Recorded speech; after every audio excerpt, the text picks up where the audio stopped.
আপু। ওয়ালাইকুম আসসালাম। এইটা তোমার মেয়ে? এদিকে। মাশাআল্লাহ, কি সুন্দর হয়েছে তোমার মেয়ে ভাবি। কত বড় হয়ে গেছে।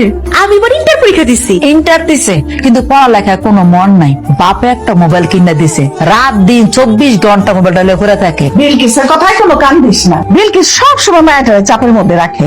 আরে আমাগো ঋতু দিন রাত মোবাইল চালাইলে কি হবো? সে কিন্তু লেখাপড়ায় অনেক ব্রিলিয়ান। এই যে এবার আইএ পরীক্ষায় অত্র এলাকার মধ্যে দ্বিতীয় হয়েছে। খুব ভালো খবর তো। ছেলে মেয়েরা ভালো রেজাল্ট করলে মা বাবার মনে যে কি শান্তি। তোর কি লাগবে?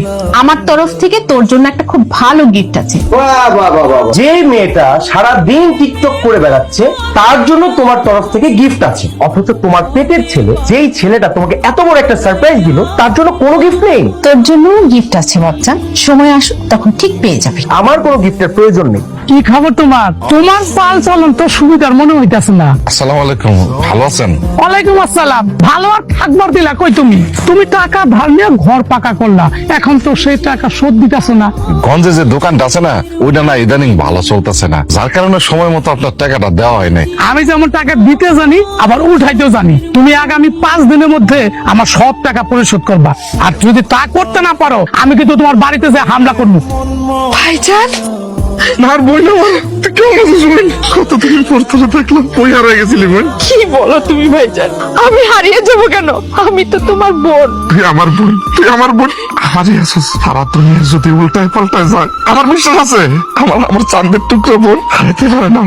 আমার বোন আমার কাছে থাকবো। তুমি কেমন আছো ভাইজান? গ্রামের মানুষ যেমন থাকে টুকি টাকি ওইরকম আছে। আর কেউ আগে নাই তোর লোকে? আরে আহে নাই মানে এই যে তোমার ভাইগনা আইছে। আমার ভাগনা, এটা তোর বলা। কেমন আছেন আপনি? আমি আমি অনেক ভালো আছি। আজকে তোমার দেখার পরে আমি আরো ভালো থাকো।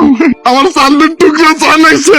আমার হয়েছে ভাইজান, ওকে আর মাথায় তুলতে হবে না। ও হচ্ছে একটা বদের হাড্ডি। আমাকে যে কিভাবে এই বাড়িতে নিয়ে এসেছে তুমি যদি জানতে। সাইম ভাই যা করছে একদম ঠিক কাজ করছে। এই কাজ যদি ভাইয়া না করতো না, তাইলে ফুপু কোনোদিন বাপের বাড়ি আইতো না। ঋতু যা বলেছে একদম ঠিক বলেছে।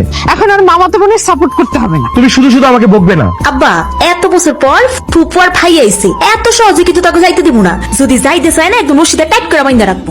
আমি আমার ফুপুরে খুব ভালোবাসি। তুই যে আসছিস, জামাই কিছু বলছে? ও তো চায় না তুই আমাকে বাড়িতে আসস, আমি জানি সেটা।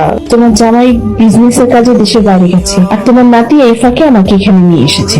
আসলে তাতে যখন সব জানবে তখন যদি তুমি কোনো চিন্তা করো না তো, তোমার নাতি খুব স্মার্ট একটা ছেলে, সে তার বাবাকে ঠিক ম্যানেজ করে নেবে। জানে যখন তোরে বিয়া করে তখন তো কইতে গেলে ও বেকারই আসছিল, এই একটা দুইটা ওই মাস্টারি করতো, পোলাপান্ডে পড়াইতো, তো মতে আসছিল না।